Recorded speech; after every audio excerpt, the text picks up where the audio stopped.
For 100,000 years, humans have looked up at the night sky and wondered about those awesome points of light. What are they? What are they made of? How did they get there?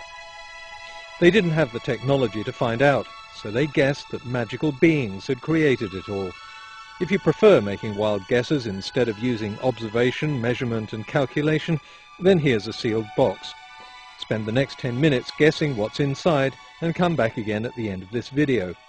Because this video doesn't cover what we guess about the universe, but what we know, and more importantly, how we know it. How do we know where the stars and galaxies came from, and how old they are? The first person to take a stab at gauging the scale of the world around him was the Greek scientist Eratosthenes of Cyrene. He knew that on the longest day of the year the sun was directly overhead at Syene in the south of Egypt, but cast a shadow in Alexandria to the north. By measuring the length of the shadow, he could work out the Earth's diameter. But while the Earth might be spherical, the dogma of a fixed Earth still held sway, backed by a powerful church. Problem was, this didn't fit the observable evidence, especially the observation that some wandering stars, or planets in Greek, had very erratic orbits around the Earth. When the telescope was invented, these planets turned out to be very different to the fixed stars. But it wasn't until Johannes Kepler calculated the exact orbits of the planets that a model of the solar system at last fit the observations. His law of planetary motion turned this into this. In the 18th century, a transit of Venus across the Sun, timed at opposite ends of the Earth, made it possible to calculate the exact distance of the Sun, and by extension the distances of all the known planets. But that still left the stars. The easiest way to measure their distance is a system called triangulation, which is used to measure distant objects on Earth.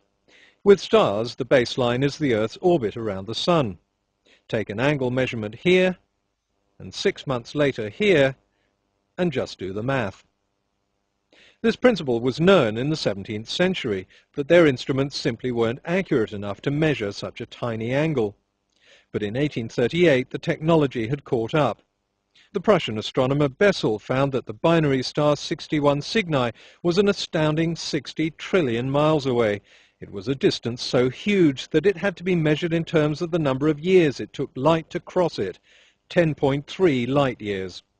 Our universe just got bigger. Triangulation only works for stars up to 100 light-years away, but it was a start. Knowing the distances of these stars, astronomers could work out the relationship between a star's distance and its brightness, because closer stars are generally brighter than distant ones. Using this calculation, they could now estimate the distance of the faintest stars they could see. It was only an estimate, but our universe got bigger again. We seemed to be on the edge of a huge wheel of stars in space.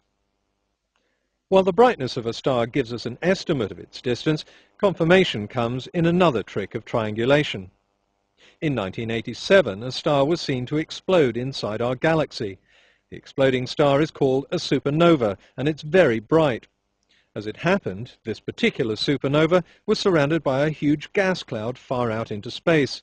The light from the exploding supernova raced across the gap, and 8 months later it hit the surrounding gas cloud. Cosmologists saw the reflected glow. We know the speed of light, so we know how far it can travel in 8 months. And that means we know the distance between the supernova and the gas cloud. All cosmologists had to do is measure the angle between the two as seen from Earth, and once again it's simple triangulation. We can work out the distance of the supernova, 169,000 light-years. That means we're looking at an event that happened 169,000 years ago. Our universe was now huge. By simply observing and measuring, we'd calculated a scale in time and space that was far greater than Bronze Age people ever imagined. But one question still confounded scientists. What are all these stars made of? To understand the evidence, we have to understand the atom.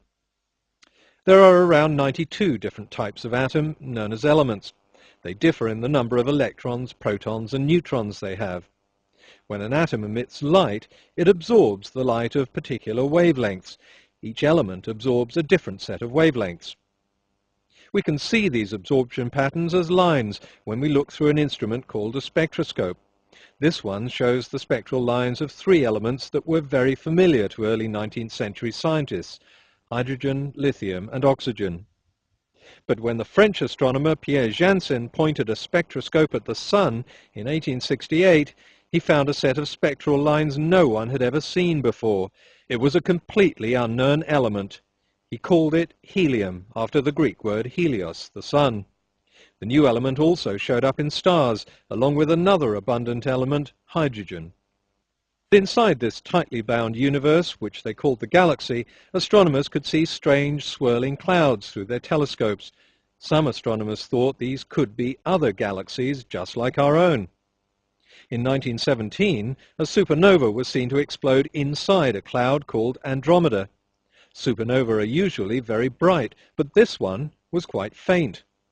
Using the brightness and distance calculation, cosmologists work out just how far away Andromeda was: 2 million light-years. That put it well outside our own galaxy, and triangulation showed just how big it was, about the size of our own galaxy. The universe, it turned out, extended well beyond our own cluster of stars, and millions of years back in time.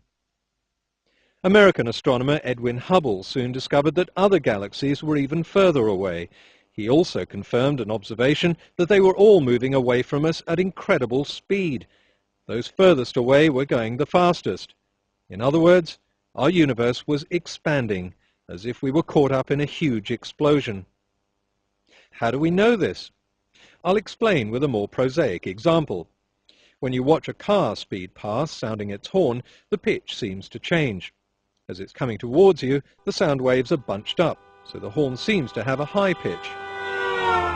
As it passes by, the pitch suddenly drops, because now the sound waves are being stretched out.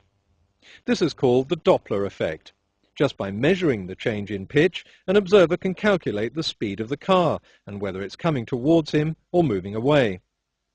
We can do the same with stars and galaxies, using light instead of sound. If a galaxy is moving away, the spectral lines will shift towards the red end of the spectrum.